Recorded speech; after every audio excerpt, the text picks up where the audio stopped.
Holy Gospel according to St. Luke, the 24th chapter. Glory to you, Lord. On the first day of the week, at early dawn, the women came to the tomb, taking the spices that they had prepared. They found the stone rolled away from the tomb, but when they went in, they did not find the body. While they were perplexed about this, suddenly 2 men in dazzling clothes stood beside them. The women were terrified and bowed their faces to the ground. But the men said to them, "Why do you look for the living among the dead? He is not here, but has risen.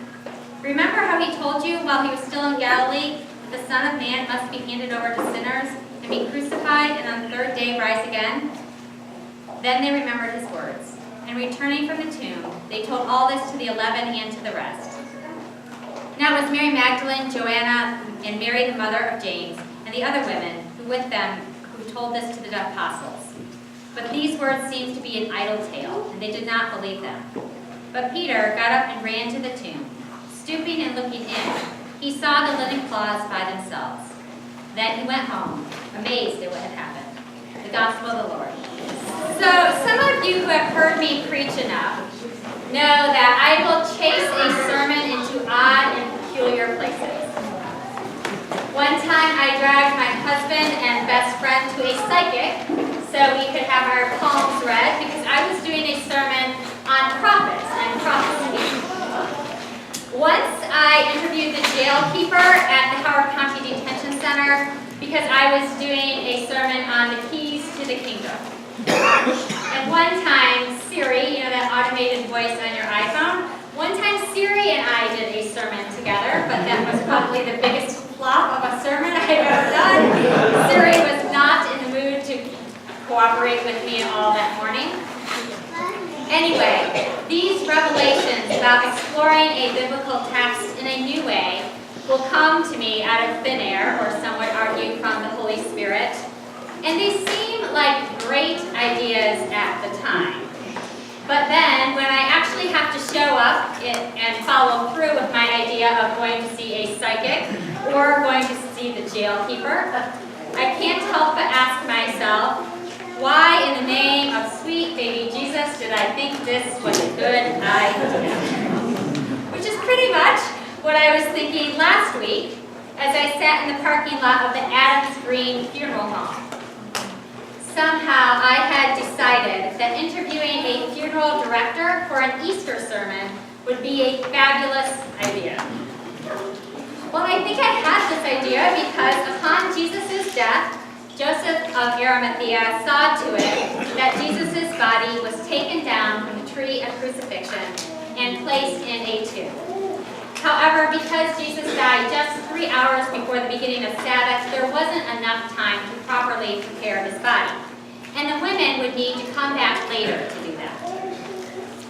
If anyone knew about death, the ancient people did. Dying people were not sent away to hospitals to die politely out of sight. And hearses were not sent to receive bodies.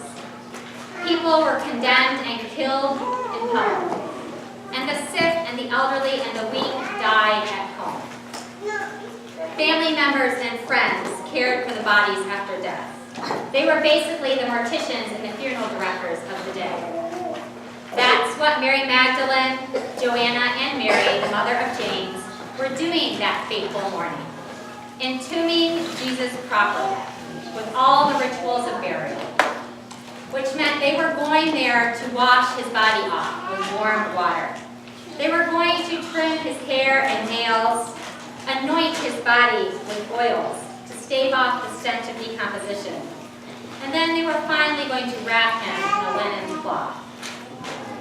Hence, my little field trip and how I found myself sitting around a table with 3 funeral directors, asking all sorts of questions about death, body preparation, and what in the world would ever compel one to become a mortician in the first place.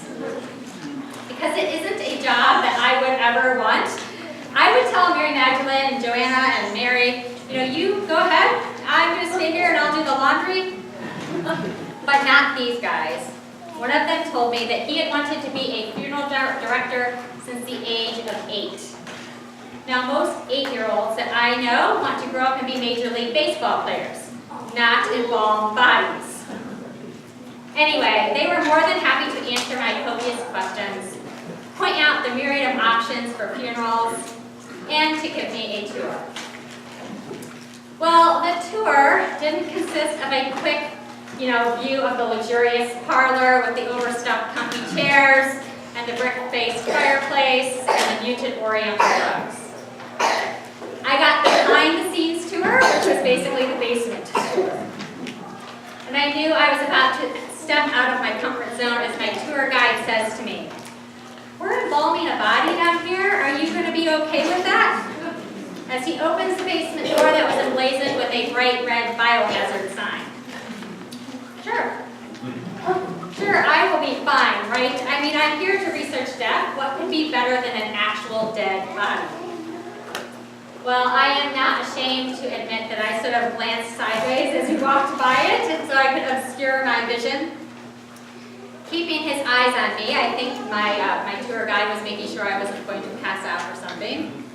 My tour guide then led me to a set of giant refrigerators and opened them up like it was no big deal and said to me, "In here, we keep the bodies that are waiting for preparation or until they're ready to go to Arlington Cemetery." Of course, makes perfect sense, I thought, trying to look as if this was an everyday occurrence for me. And then he led me to the crematorium, which was on. And he explained the temperatures and the sifting of fragments and the logbooks as if it was a regular, everyday occurrence for him, which it was, and it is. And I began to realize how very detached we are from death. Now you may be thinking, wait just one moment, I know about death. I'm not detached from it. My grandmother died when I was 17 years old in the guest bedroom. Or I had to put my cat to sleep just last week because he stopped eating or drinking. Or I lost a baby. Or my spouse is buried in cemetery 3 miles away and I live without him every single day. We know about death. But do we know death? Every single day, things actually die. But we seem to live our lives as if this isn't true. Every day, before our very eyes, people die, animals die, creation continues to die. But I am mostly aware of this in a distant and removed manner. But walking through the hollows of the funeral home, I recognize that we live with loss, not death. We even use this language, right? I lost my grandmother. I miscarried my baby. I put my cat to sleep. I lost my spouse. We didn't lose anyone, or put anyone to sleep, or miscarry anyone. They died. And we didn't do it. Death did it. And death had to do it in order for Jesus to deal with it. But we seem afraid of that word, as if it's too strong, or too blunt, or too factual to stay out loud. And so we soften it for ourselves and we soften it for others. Now at this point you may be wondering why I'm so hell-bent on embracing death when it's Easter, a day of life and resurrection and the crushing of hell underfoot. Jesus destroyed death, and I have spent the last 8 minutes talking about us embracing death. But here's why. I wonder if we can really know what the resurrection is all about, if we don't really sit with death. Death needs to be faced, not avoided, for life and for the resurrection to have any real consequence. It seems to me that on Easter, Jesus perfectly intertwined death and new life as if they're necessary for one another. The funeral home, that mysterious place where the bodies of our loved ones go, they're sent there to be made more presentable to us so that we can receive some type of comfort, and it allows us to remember them as they once were. But the empty tomb, that mysterious place where the body of Jesus is laid and found empty, promises not to provide us with comfort, remembering how things once were, or how they once were, or how we once were. empty tomb promises new life. Not comfort, not remembrance, and not closure. On Easter morning, the reality of death promises life, and promises newness, and promises that there's more. Easter doesn't happen in this buzzing sanctuary on this morning with the brightly colored flowers and the smiling faces and this exuberant song. This, in fact, is not Easter. Easter happens in the ER, when the doctor comes out and shakes his head and says, "We couldn't save him. He's dead." Easter happens at the funeral home, when that first glimpse of your best friend in the coffin hits you like a ton of bricks because she's just a year older than you, and she's dead. Easter happens in the drug house, where the men and the women kill themselves with drugs every day, and life is a living death. Easter happens when you sit vigil with tears streaming down your face as the one you've loved your whole life long slowly slips away from you until you're sure that he's dead or she's dead. Easter happens where death is, because that is the only place that it's needed. There is no preacher on this planet that can make someone believe that the dead rise. The only place you'll be made to believe that is at the side of someone or something dying.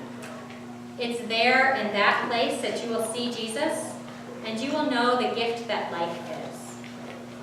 Believe in something more than yourself, and sacrifice all that you have for the sake of love. And trust, even if it's just for one moment, that there is hope beyond the grave. And for that hope of our hearts, Jesus lived and died and was raised.